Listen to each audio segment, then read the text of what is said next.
చంటి బిడ్డ తెలివైతే నాకేంటమ్మా, ఏమైతే నాకేంటి, నేను అసలు నావు దాటించినంటే దాటించను, నేను చాలా అలసిపోయి ఉన్నానని మొండిగా సమాధానం చెప్తున్నాడండి జాలారన్న. అలసిపోయి ఉన్నాను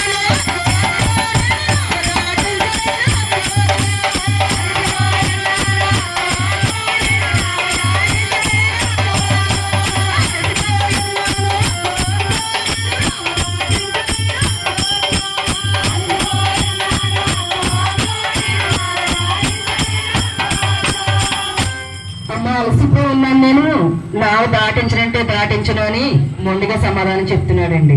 అప్పుడు అమ్మగారు మళ్ళీ ప్రతిమాలుకుంటుందండి, నేను పెద్ద ప్రమదేవ గ్రామం వెళ్ళాలి నాయన, అక్కడ గోపాలరావు గారి జన్మదినం సందర్భంగా అక్కడ భజన కార్యక్రమం జరుగుతుంది, అక్కడ మహిళలందరూ భక్తులందరూ ఎదురు చూస్తున్నారు, అక్కడికి వెళ్ళాలి అని అమ్మవారు మళ్ళీ ప్రార్థించిందండి జాలారాన్ని. బ్రహ్మదేవం వెళ్ళాలి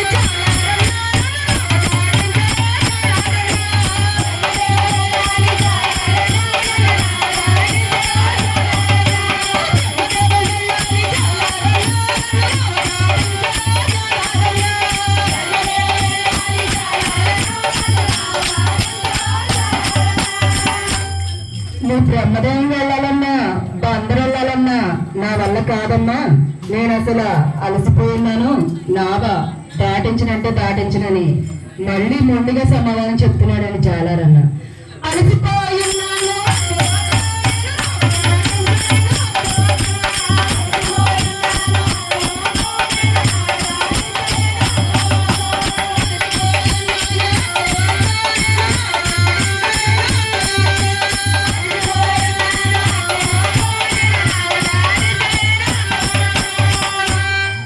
అప్పుడు ఇంకా అమ్మవారు అప్పటి వరకు ప్రతిమాలకుందండి.